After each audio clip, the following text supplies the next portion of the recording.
Boa noite, queridos irmãos, que a graça e a paz do Senhor Jesus estejam sobre todos vocês. Nós vamos hoje dar início a uma nova série. Nós tivemos a série de Gênesis, a primeira parte de Gênesis foi dos capítulos 1 a 11. Nossa ideia é continuar Gênesis a partir do início do próximo ano, a segunda parte de Gênesis. E nós estávamos então pensando sobre qual série ter, qual livro expor neste tempo, desse mês de setembro até o início de dezembro. E nós havíamos, no princípio, falado de pregar os salmos. A ideia era pregar os salmos de peregrinação. Mas os salmos de peregrinação, eles acabariam passando deste ano, São muitos salmos de peregrinação. Então nós optamos por expor os salmos de Asaf. São apenas 13 salmos. Hoje começa, 12 salmos. Hoje começa o Salmo 50 e depois do Salmo 73 a 83, mais 11 salmos, são 12 ao total. Vai dar certinho para irmos até o início de dezembro. Então abra sua Bíblia hoje no primeiro Salmo de Asaf, que nós veremos, que é o Salmo 50. Salmo 50. Eu encorajo você a participar, a acompanhar toda essa série. Certamente a igreja será muito edificada, abençoada através da palavra do Senhor, nessa série dos Salmos de Asaf, Salmo 50. Eu farei a leitura e peço que os irmãos acompanhem com atenção. É a palavra do Senhor para o nosso coração, para a nossa vida. Salmo de Asaf diz assim: Fala o poderoso, o Senhor Deus, e chama a terra desde o oriente até o ocidente. Desde Sião, excelência de formosura, resplandece Deus. O nosso Deus vem e não guarda silêncio. À frente dele vem um fogo devorador, e ao seu redor ruge grande tormenta. Ele intima os céus lá em cima e a terra, para julgar o seu povo. Ele diz: Congreguem os meus santos, os que comigo fizeram aliança, por meio de sacrifícios. Os céus anunciam a sua justiça, porque é o próprio Deus que julga. Escuta, meu povo, e eu falarei, ó Israel, e eu testemunharei contra você. Eu sou Deus, o seu Deus. Não o repreendo pelos seus sacrifícios, nem pelos holocaustos que você continuamente me oferece. Não aceitarei novilhos da sua casa, nem bodes dos seus apriscos, pois são meus todos os animais do bosque, e o gado aos milhares sobre as montanhas. Conheço todas as aves dos montes, e são meus todos os animais que vivem no campo. Se eu tivesse fome, não teria necessidade de dizê-lo a você, pois meu é o mundo e a sua plenitude. Acaso como eu carne de touros, ou bebo sangue de cabritos? Ofereça a Deus sacrifício de ações de graças, e cumpra os seus votos para com o Altíssimo. Invoca-me no dia da angústia, eu o livrarei, e você me glorificará.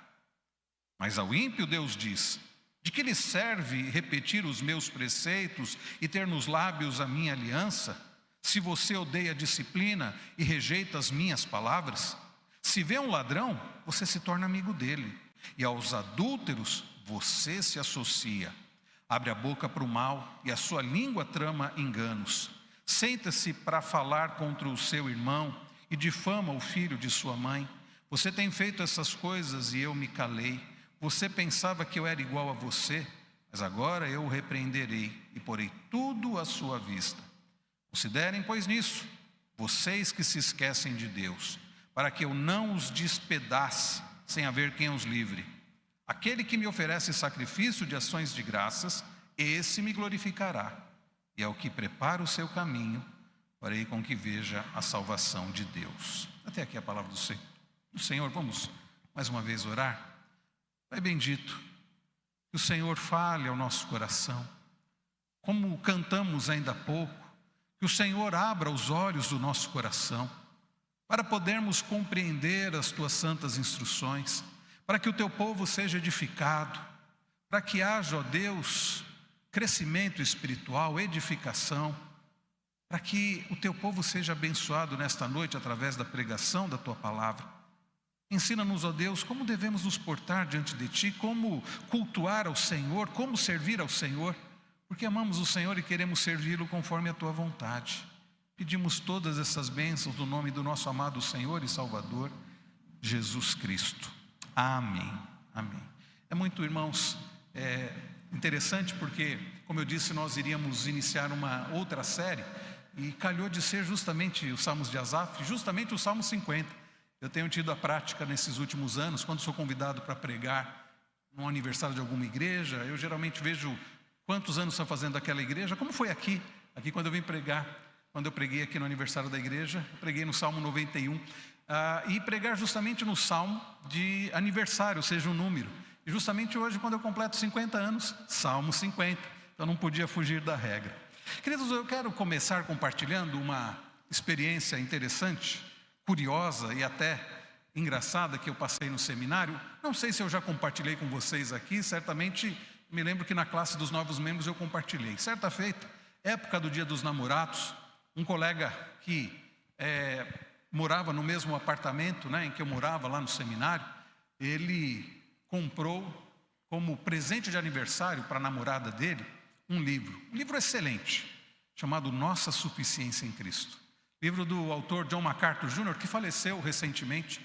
E é um livro muito bom, mas nós achamos muito estranho aquele nosso colega dar de presente para a namorada aquele livro, porque mesmo sendo um livro muito bom, não se encaixa na categoria de presentes de aniversário. É comum, aliás, presente de aniversário não, presente de Dia dos Namorados. É comum num Dia dos Namorados, o namorado dar para a namorada flores, quem sabe bombons, coisas do tipo, coisas românticas. Mas dar um livro teológico, por melhor que seja, nós achamos um pouco estranhos. Mas nós pensamos, vai que a namorada dele gostasse de teologia, enfim, passou. Passado alguns dias, nós vimos aquele colega com aquele livro, digitando. Nós perguntamos, escuta, esse livro não é o que você deu para sua namorada de presente? Ele disse, esse livro mesmo. O que você está fazendo com o livro? Não, eu peguei emprestado com ela, porque eu tenho que fazer um trabalho aqui, o professor pediu para fazer um trabalho, então eu peguei emprestado, eu dei de presente, mas peguei emprestado para fazer o trabalho. Claro, nós ligamos as coisas e percebemos, na verdade o que aconteceu? Ele tinha que fazer o trabalho, precisava comprar o livro e tinha o Dia dos Namorados. Então o que ele pensou? Ele fez isso. Ele deu de presente e pegou de volta para poder fazer o trabalho. Gastou uma vez só. Irmãos, isso ilustra o fato de que por vezes, quando nós vamos presentear alguém, nós somos egoístas. Nós não pensamos no que a pessoa quer, o que a pessoa gosta. Nós pensamos no que nós gostamos. Quando a gente vai presentear alguém, é interessante a gente procurar saber o que ela gosta. Corre o risco da gente dar algo que a pessoa não gosta, que ela nunca vai usar. Não que aquela moça não fosse usar aquele livro, mas o fato é que aquele colega agiu pensando mais nele, sem dúvida alguma. E por vezes nós agimos assim em relação a Deus. Quantas pessoas, na hora em que vão se dirigir a Deus, quando vão cultuar a Deus, eles o fazem pensando como eles gostariam que fosse, como eles acham que deve ser. Pela manhã nós vimos 1 João capítulo 3, dos versos 11 a 18, e nós vimos nosso irmão João falando sobre Caim.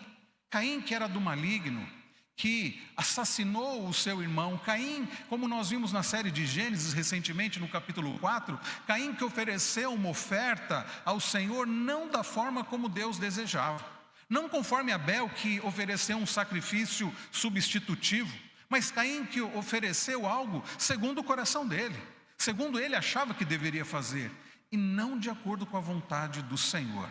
E Deus rejeitou a oferta de Caim, rejeitou o coração e a oferta de Caim, e se agradou do coração e da oferta de Abel. Isso trouxe grande ódio ao coração de Caim, a ponto dele tirar a vida do próprio irmão. Então o fato é que por vezes nós agimos como Caim. Não estou dizendo de tirar a vida do irmão, mas querendo oferecer a Deus o que nós achamos que devemos oferecer, o que talvez nos agrada, não aquilo que agrada a Deus. Não é incomum igrejas promovendo cultos os mais diferentes possíveis, cheio de elementos alguns até estranhos possíveis, mas dizem, mas isso atrai as pessoas. As pessoas gostam muito quando o culto tem esses elementos, mas não estão na Bíblia, Deus nunca requereu aquilo. Mas eles dizem, mas isso atrai as pessoas, mas as pessoas gostam, nós gostamos desse jeito. E percebam, irmãos, o culto que nós devemos prestar a Deus não é um culto segundo a nossa vontade, ou que mais nos agrade, mas é um culto segundo a vontade do Senhor. E Deus deixou na sua palavra princípios que nos norteiam para que possamos seguir e assim apresentar a Ele, dedicar a Ele, oferecer a Ele um culto agradável a Ele. Senão vai ser como aquele colega que vai oferecer algo a alguém conforme a necessidade dele, conforme o seu próprio gosto, e não conforme o que agrada àquele que vai ser presenteado. Devemos, queridos, prestar um culto a Deus conforme lhe agrada. O Salmo 50 que nós acabamos de ler é um salmo que fala sobre isso. É um salmo que vai falar sobre o culto que agrada a Deus. Nós vamos aprender, queridos, que Deus se agrada de um culto quando nós prestamos com temor, com reverência, mas também com o nosso coração ali compungido, com o coração realmente desejoso de adorar ao Senhor, não de forma mecânica, mas também com uma vida de acordo com o que nós cultuamos. Em resumo, nós vamos aprender que o culto que agrada a Deus é um culto reverente em temor, mas também é um culto vivo, um culto de verdadeira adoração, cuja vida vai comprovar isso através de uma vida de obediência e de gratidão a Deus. Em resumo, é esta mensagem desta noite. A primeira coisa, queridos, que nós veremos aqui é que Deus se agrada de um culto com temor, um culto com reverência. Olhem comigo novamente os versos 1 e 2. Fala o poderoso Senhor Deus e chama a terra desde o oriente até o ocidente. Desde Sião, excelência de formosura, resplandece Deus. Percebam, irmãos, nós estamos então nesta série de Asaf, e talvez você esteja se perguntando, mas quem é este Asaf, ou quem foi Asaf?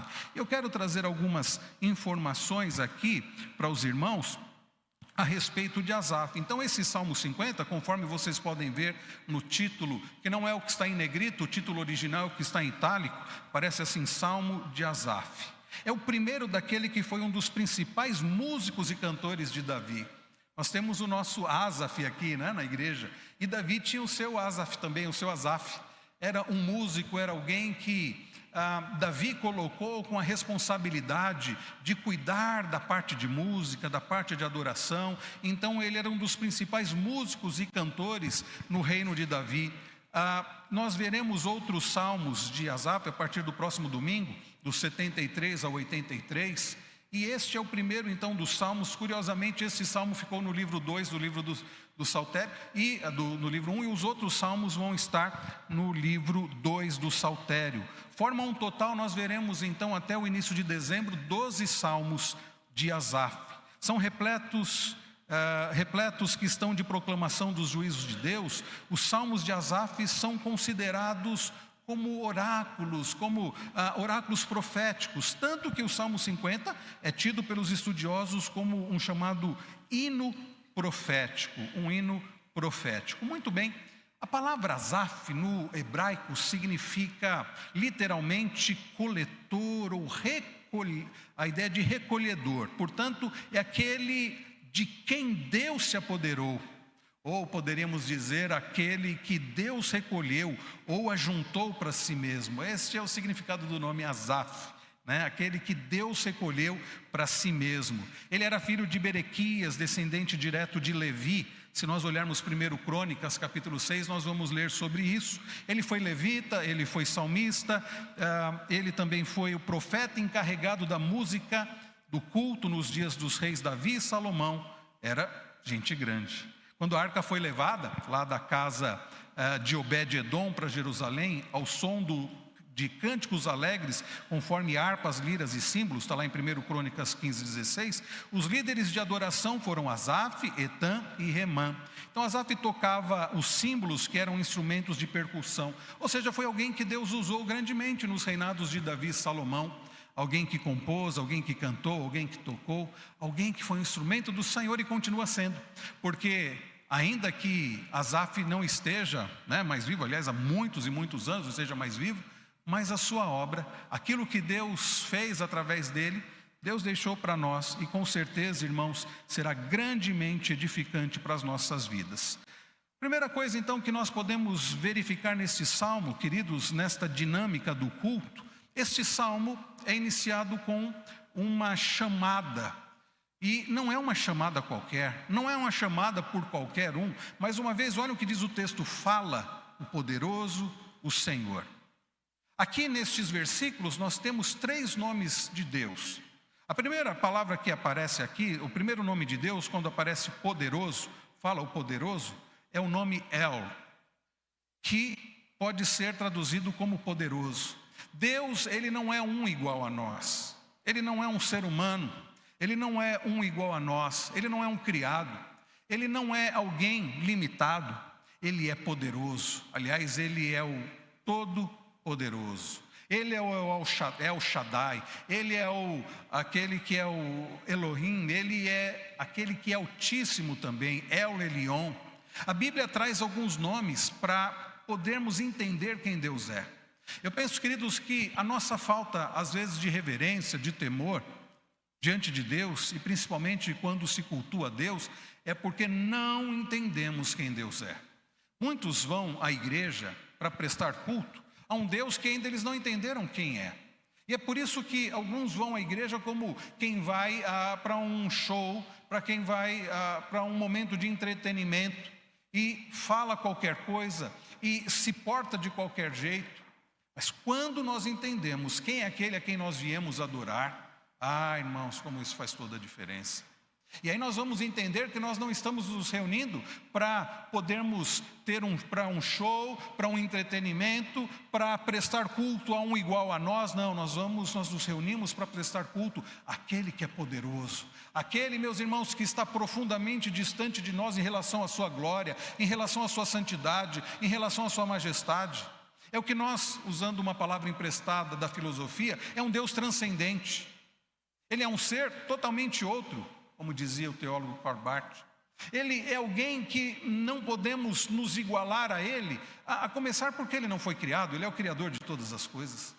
Como, queridos, nós vamos nos reunir para prestar culto de qualquer jeito, sendo que nos reunimos para prestar culto àquele que é poderoso? E vejam, o texto está dizendo que fala o poderoso e mais Senhor Deus. A palavra Senhor aí deve estar na sua Bíblia toda com letra maiúscula, porque aqui é o tetragrama, o nome de Deus. As 4 consoantes lá do hebraico, Yod, He, Vav, Het, que seria transliterado como YHWH. Nós não lemos sem vogais, não é verdade? Não sei como que os judeus conseguem ler sem vogais, eles só leem consoantes. Mas esse nome que o judeu não fala há muitos e muitos anos, muito provavelmente a pronúncia seja algo como Yahvé ou Javé, há quem pense que seja Jeová. E é um nome que aponta para o fato que o nosso Deus é o Deus da aliança. É o Deus que fez aliança com o seu povo. É o Deus eterno que cuida do seu povo. Quem está falando é aquele que é poderoso. Quem está falando é aquele que é o Deus da aliança. É aquele que tem sido fiel ao seu povo. Não é um igual a nós. Não é algum que age de qualquer forma. Além dele ser poderoso, ele é fiel. Ele é Yahvé. E também ele diz o Senhor Deus. Aqui a palavra Elohim. É aquele, meus irmãos, que é majestoso.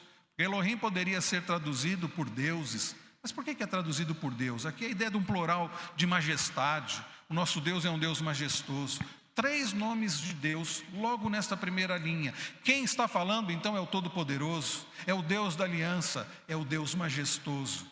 E se um ser assim poderoso, fiel e majestoso está falando, nós precisamos dar ouvidos. E percebam que o cenário aqui, nos 6 primeiros versículos, é um cenário de tribunal. É o Todo-Poderoso conclamando e chamando toda a terra para um julgamento.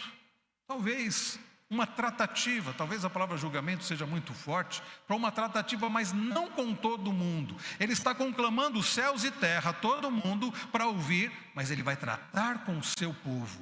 O Deus da aliança vai tratar com o povo da aliança. Ele diz assim, e chama a terra desde o Oriente até o Ocidente. Irmãos queridos, o Deus a quem nós servimos, como eu disse, não é um igual a nós. E ele está chamando aqui, conclamando toda a terra, o que mostra a gravidade da situação. E vejam, o verso 2 diz: desde Sião, excelência de formosura, resplandece Deus.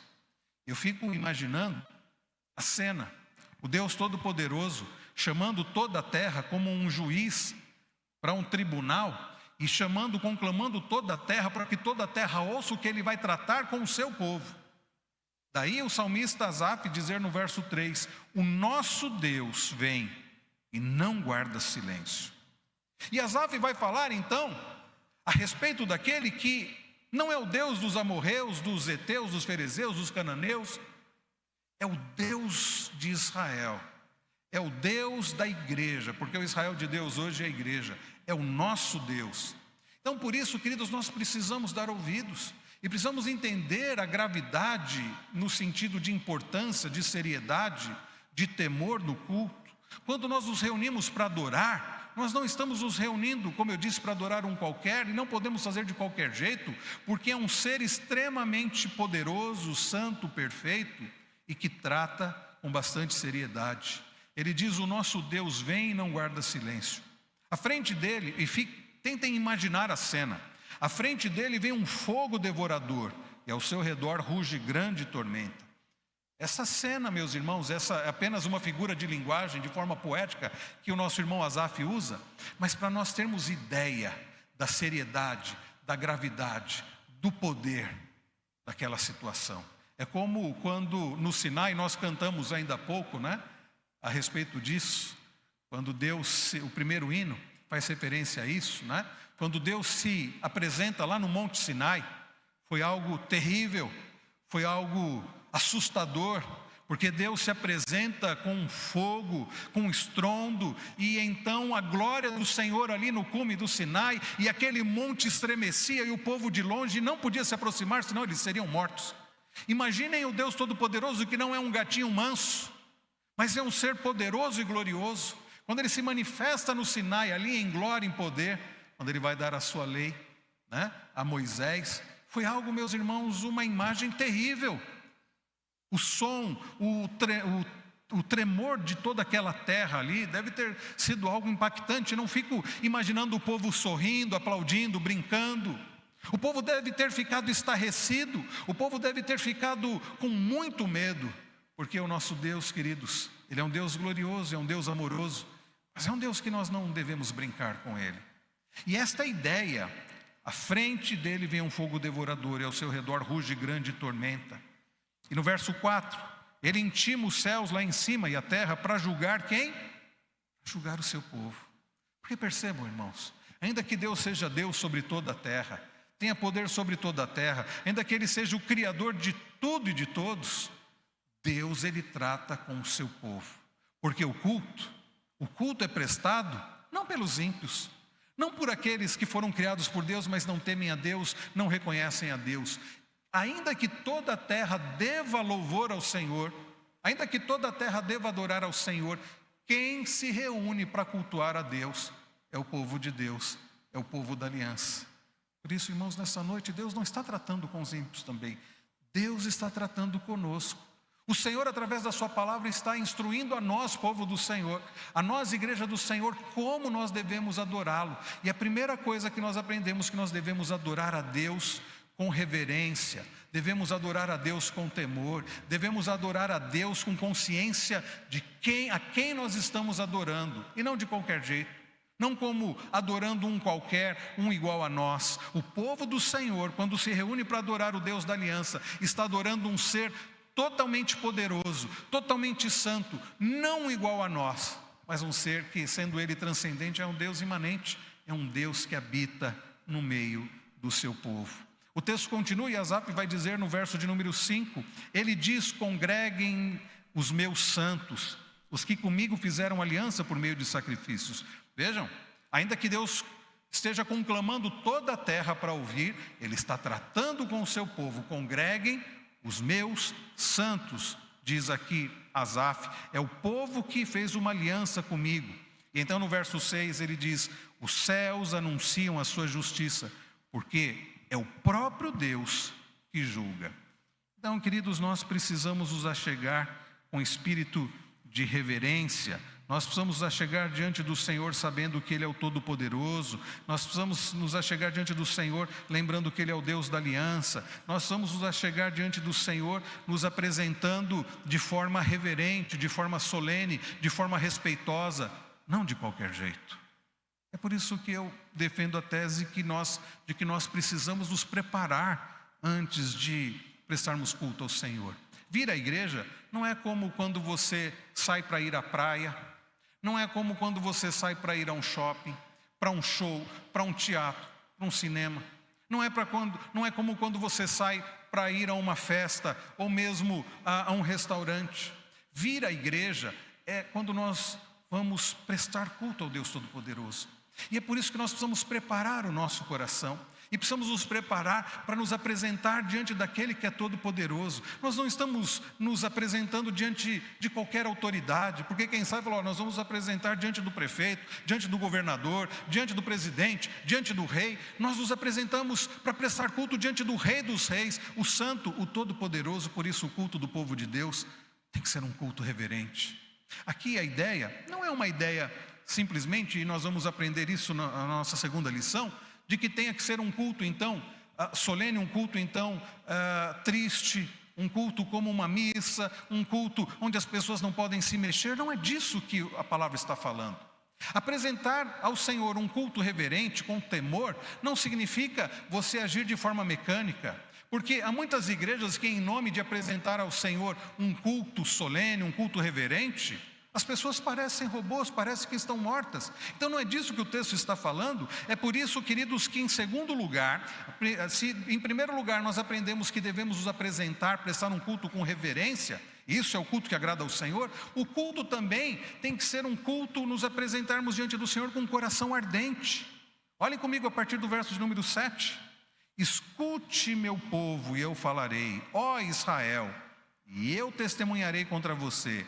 Eu sou Deus, o seu Deus. Então percebam, é o Deus Todo-Poderoso, é verdade, é o Deus da aliança, mas é o Deus do seu povo, é o nosso Deus. Quando nós nos achegamos para prestar culto, nós não estamos nos achegando para prestar culto a uma entidade distante, a um ser distante. Conquanto, como nós acabamos de ver, Ele é poderoso, Ele é santo, Ele é um Deus que habita no meio do seu povo. É por isso que o nosso culto não pode ser um culto frio. Um culto reverente, um culto solene, não significa um culto frio, porque aquele que é todo poderoso, Ele também é todo amoroso. Aquele que é o Deus da aliança, é aquele que cuida, que é fiel ao povo da aliança, é o Deus que se aproxima, é o Deus que abençoa, é o Deus que salva, é o Deus que cuida das nossas vidas. Por isso Ele diz, eu sou Deus, o seu Deus. Então nós devemos ser uma igreja reverente, nós devemos prestar um culto com ordem, decência e reverência, mas não um culto frio, não um culto mecânico. Olha o que ele diz, verso 8, não repreendo pelos seus sacrifícios, nem pelos holocaustos que você continuamente me oferece. Não aceitarei novilhos da sua casa, nem bodes dos seus apriscos, pois são meus todos os animais do bosque, e o gado aos milhares sobre as montanhas. Conheço todas as aves dos montes, e são meus todos os animais que vivem no campo. Percebam, irmãos, Deus está falando para o povo o seguinte, para o seu povo o seguinte: o problema de vocês não está no sacrifício que vocês apresentam. Eles apresentavam o sacrifício correto. O problema era a forma como eles se apresentavam diante do Senhor.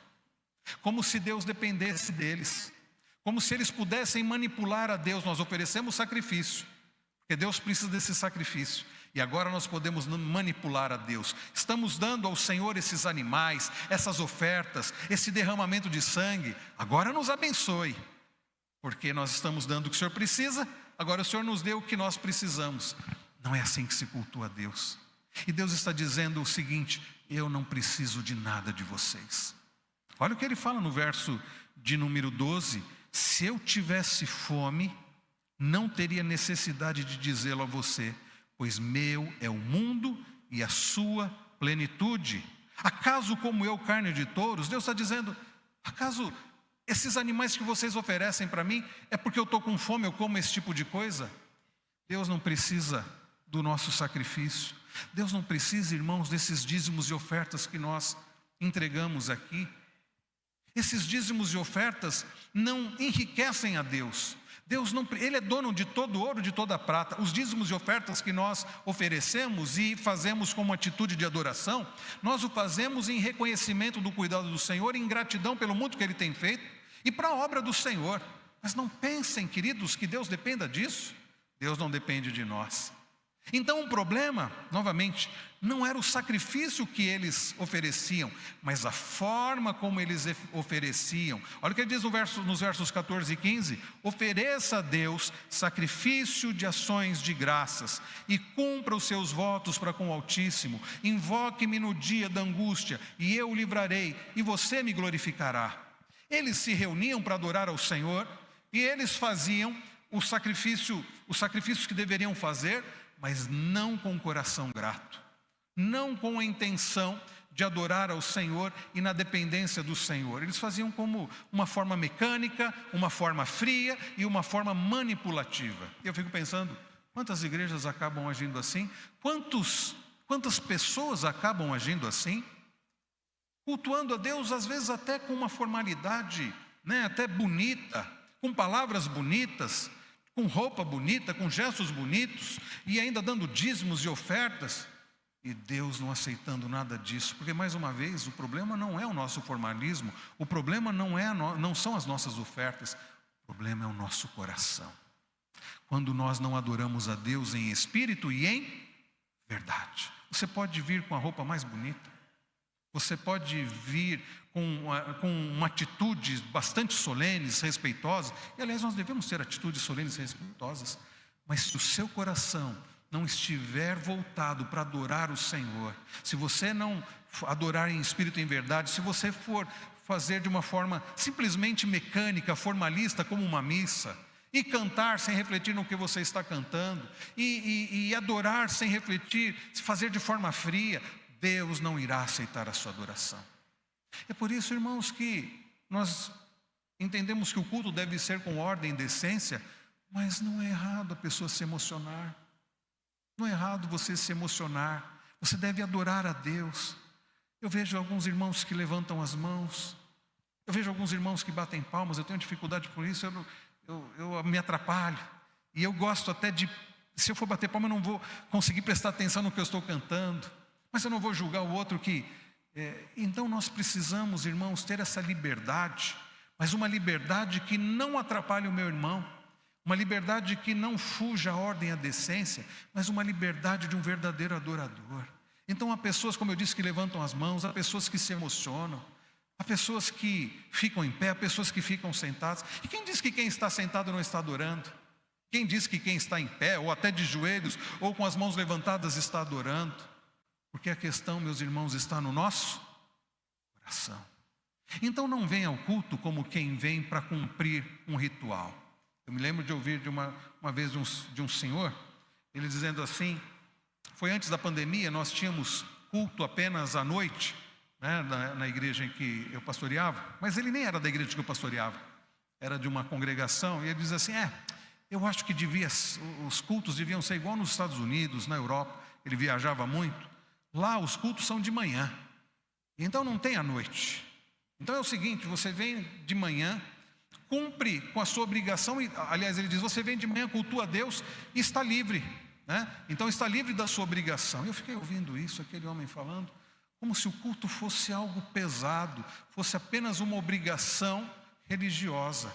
Os religiosos cultuam assim, eu não perco um culto, domingo eu estou na igreja, afinal cresci na igreja, meus pais eram da igreja e eles cultuavam, eu não perco um culto.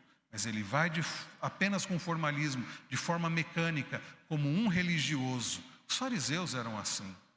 Eles não deixavam de ir à sinagoga, eles não deixavam de oferecer os sacrifícios, mas eles faziam não em espírito e em verdade. Eles faziam de forma mecânica, de forma formalista, ainda acreditando que por fazer isso, eles iriam ser merecedores da vida eterna. Asaf vai mostrar Deus dizendo o seguinte, invoca-me e eu, no dia da angústia, e eu o livrarei, e você me glorificará. De forma que o culto deve ter esse aspecto, não de um mero formalismo, algo mecânico, mas algo em espírito e em verdade de coração, como quem adora o próprio, está adorando o amado da própria alma, aquele de quem nós dependemos e que nós invocamos com todo o coração e amor, na dependência daquele que vai nos salvar, vai nos ouvir e vai nos salvar. É assim que você tem cultuado a Deus, com reverência, mas também com amor, com reverência, com respeito, com temor, mas também com um coração ardente, em espírito e em verdade. É esse tipo de culto que agrada ao Senhor. Mas em terceiro e último lugar, irmãos, nós aprendemos a partir do verso de número 16, que o culto que agrada ao Senhor não é apenas um culto onde nos apresentamos com temor, com reverência e também com um coração ardente, mas com uma vida coerente diante de Deus. Olhem comigo a partir do verso de número 16 e nós vamos ver como Deus vai falar sobre a importância de termos uma vida coerente. Mas ao ímpio Deus diz: de que lhe serve repetir os meus preceitos e ter nos lábios a minha aliança, se você odeia a disciplina e rejeita as minhas palavras? Aqui o que Deus está condenando é um culto que pode ser apresentado com temor, que pode ser apresentado aparentemente com um coração ardente, mas cuja vida não orna com aquilo que ele está falando, com aquilo que ele está cantando. É a pessoa que se apresenta diante do Senhor, no dia do Senhor, no domingo, e canta, e levanta as mãos, e até se emociona, mas na segunda-feira não tem nada a ver com Deus. Ele não está preocupado com Deus. No domingo sim, mas na segunda-feira ele diz: não, os meus negócios não têm nada a ver com o Senhor. O meu namoro não tem nada a ver com Deus. As minhas amizades, o jeito que eu conduzo a minha vida, não, isso não tem nada a ver com o domingo. Domingo é o dia do Senhor, mas os outros dias não são. Vocês acham, irmãos queridos, que Deus vai aceitar o culto de alguém que passa os outros dias da semana ignorando ao Senhor, vivendo na prática do pecado, mas simplesmente porque vem no domingo e às vezes porque dá oferta, porque se emociona, porque que Deus vai aceitar esse culto? O que Deus está dizendo é que Ele não vai aceitar. Irmãos queridos, a nossa vida de adoração, a vida de um adorador, tem que estar de acordo com adoração ao Senhor. E se você se reúne para adorar ao Senhor, a sua vida ao longo da semana deve ser também uma vida de adoração, porque senão vai ser uma religiosidade. E é isso que Deus está dizendo: de que lhe serve repetir os meus preceitos e ter nos lábios a minha aliança? Ou seja, é gente que conhecia os preceitos do Senhor, é gente que conhecia a palavra do Senhor. Ele diz ímpios, mas são os ímpios de dentro da igreja, de dentro do povo. Ele diz: do que me serve? É gente que conhece a Bíblia, é gente que cita a Bíblia, é gente que conhece hinos, é gente que conhece cânticos. Mas, o que diz ele? Odeia a disciplina e rejeita as minhas palavras. A nossa vida, queridos, deve ser um culto ao Senhor. O culto no dia do Senhor, quando nós nos reunimos, é apenas o ápice daquilo que nós fizemos durante a semana. Nós adoramos, obedecemos a Deus durante a semana, levamos Deus a sério, e aí nos reunimos como povo do Senhor para, em conjunto, adorar ao Senhor. Mas se a sua vida está toda errada, se você está vivendo em pecado, não creia que Deus vai aceitar o seu culto, simplesmente porque você veio aqui e inclusive porque você deu oferta. Olha só o que o Senhor continua dizendo através de Asaf: se vê um ladrão, verso 18, se vê um ladrão, você se torna amigo dele, e aos adúlteros você se associa. Ou seja, é gente que conhece a palavra, é gente que vai à igreja cultuar a Deus, mas no dia a dia acaba fazendo as mesmas coisas que os ímpios, age igual aos ímpios. Daí, no versículo de número 16, começar: mas ao ímpio Deus diz. É a pessoa que se diz crente, é a pessoa que se diz filho de Deus, mas na prática age como um ímpio. É o pecado da impiedade.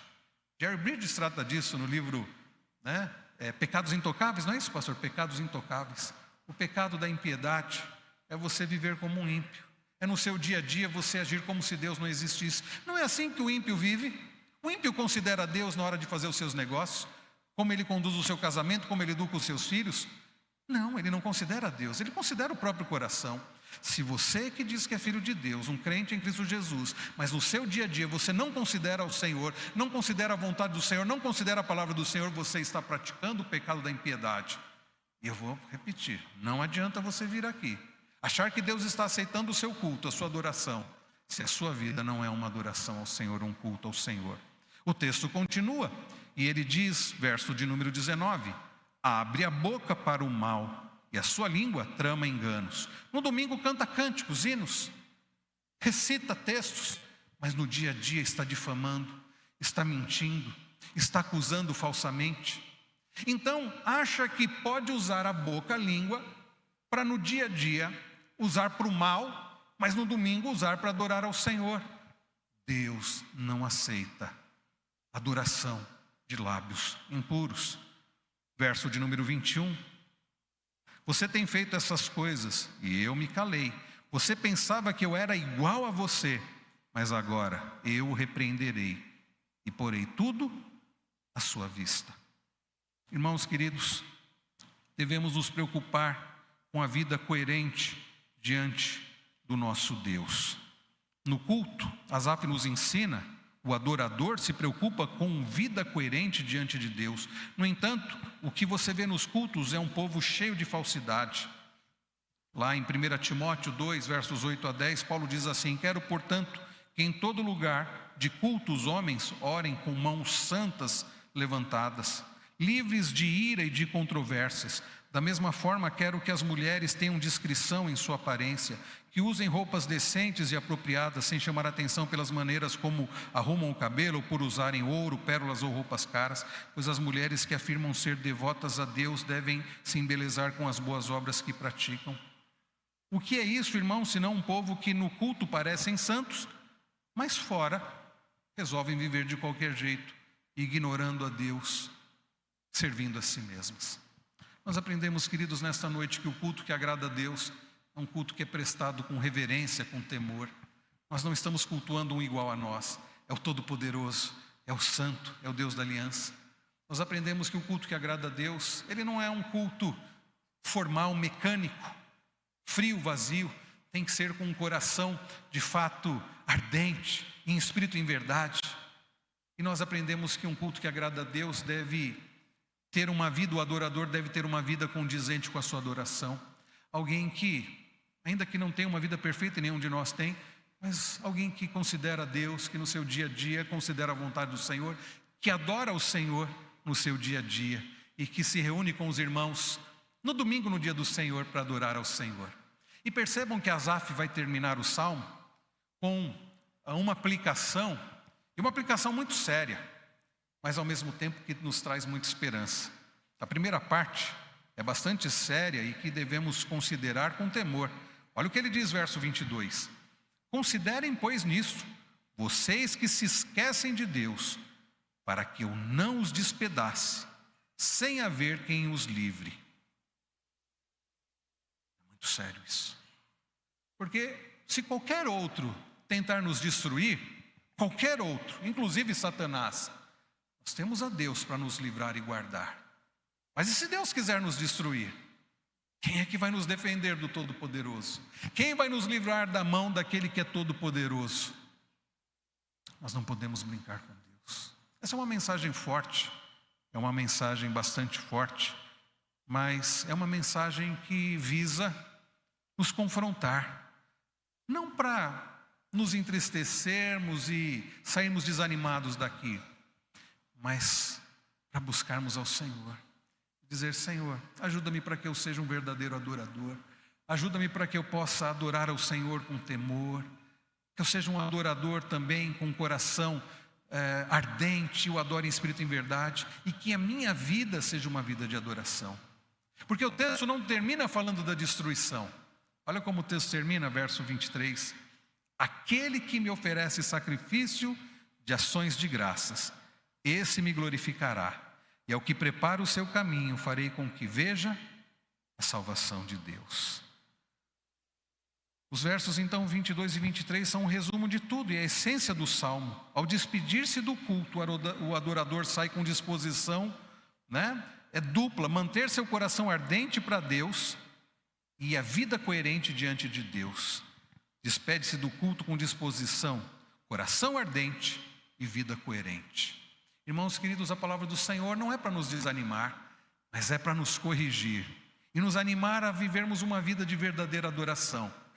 Então, queridos, que Deus nos sustente nesta semana com um coração de verdadeiro adorador, que possamos servir ao Senhor ao longo da semana e no próximo domingo, quando nós nos reunirmos, que possa ser uma reunião com temor, com reverência, respeito ao Senhor, mas um culto agradável, vivo, um culto também alegre, um culto com verdadeira adoração e cuja vida vai refletir esta adoração.